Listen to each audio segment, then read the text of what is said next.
Welcome back to the pregame show. The RoughRiders opening a series with the San Antonio Missions, and I'm joined here by the Texas Rangers catching instructor, Hector Ortiz. And Hector, thanks for your time today.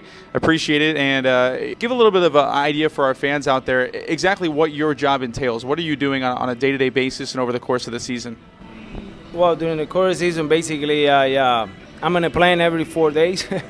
Travel to all the affiliates, all the way from Dominican to Arlington. And really, I just visit every club and go by informations the managers and coaches give me. You know, basically, they're my eyes. And when I get to town, I call 2 or 3 days before and have an idea of how my guys are doing. And so when I show up, I can have a plan together to help them out in whatever part of the game that they need to. So where are you coming from, and where are you off to after you're here in Frisco? I'm coming from Extended right now. That's in Arizona. And from here, I go to Round Rock. You mentioned the people that you have to make sure everyone's sort of on the same page. Who is all in your circle as far as helping the catchers along? Who are you communicating with the Rangers organization? Who else works with you with the catchers? Who is a part of the instruction process of all the catchers in the system? Well, basically, my assistant is Pudge, but really Pudge have a lot of other stuff to do with his position over there in Arlington. So he goes around not as much as I do, but he helps me out, and we stay in communication all the time, making sure that we're on the same plan and try to work on the same deficits of the kids, doing the same type of drills and stuff like that. And this is your second year as the catching instructor, his first year with the organization. What kind of impact has he had in what you do and in being able to instruct these guys and get through to the young catchers? Imagine in the eyes of a young catcher going through a minor leagues right now, and here comes Ivan and shows up to spring training. You can see this kid's eyes light up. He's the best catcher in the world right now. He number-wise, he's probably the best ever. So, they get excited to see him, and whatever he says, they're gonna try to apply it and do the things that he's telling them to do. So, they try it and see how it is. But Pudge is doing a great job so far. He's still learning about coaching. What is is something that we all have to go through when we make the transition for a player to a coach. And we'll be having a lot of fun. I mean, I got a guy right next to me, like I said before, a future Hall of Famer, so I get some ideas from him, he gets ideas from me, and, and whatever works for that individual, is we try to put a plan together and we go from there. But, 4 eyes see more than 2, that's for sure.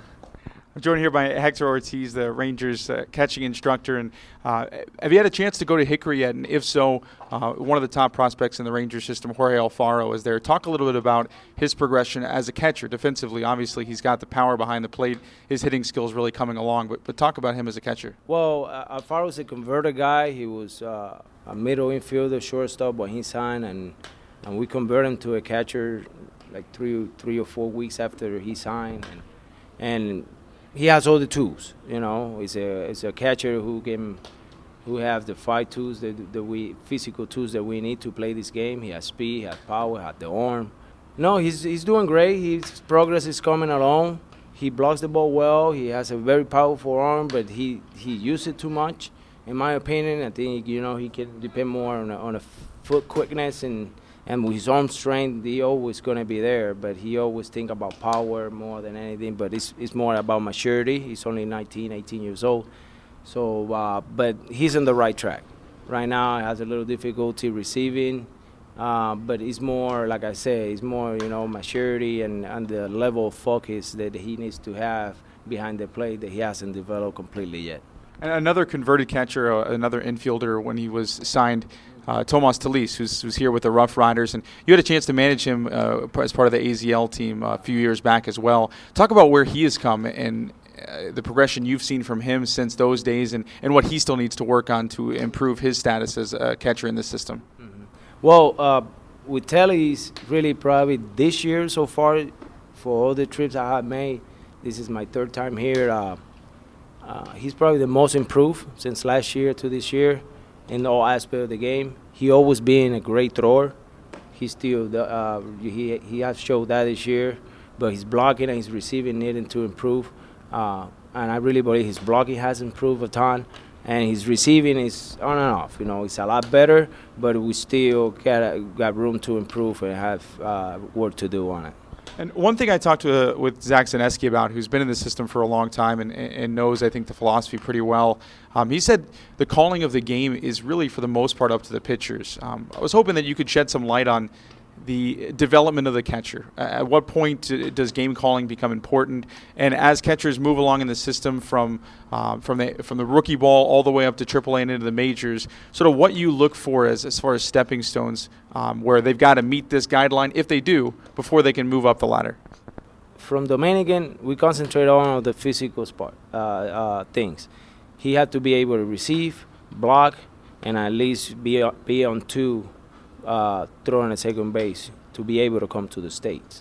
Then in Dominican, we applied everything else, but the same thing that is in Dominican, but in Arizona they have to now have the foot quickness of getting behind the plate to feel bond and stuff like that. That's on the physical. We implemented the plays at the plate and all those stuff that had to be real.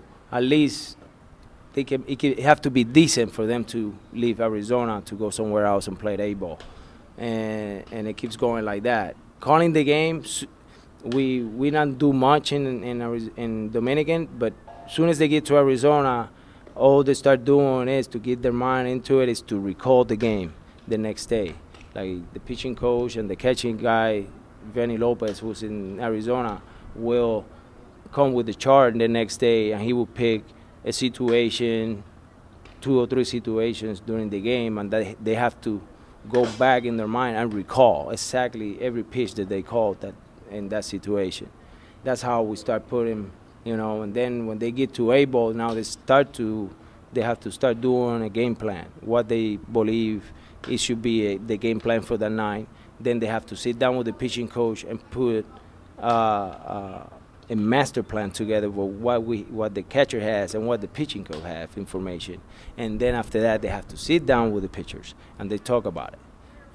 Then when it gets to this level to AA, he should be able at least to call the game, and recall the game, and have answers of why he's doing what he's doing when he put in signs down. Well, I appreciate your time today. Good luck here the rest of the season. I know it's going to be busy for you. Thanks for taking some time today. Oh, you're welcome. Anytime. That was Hector Ortiz, the Rangers catching instructor. We'll be back with more here on the Frisco RoughRiders Baseball Network.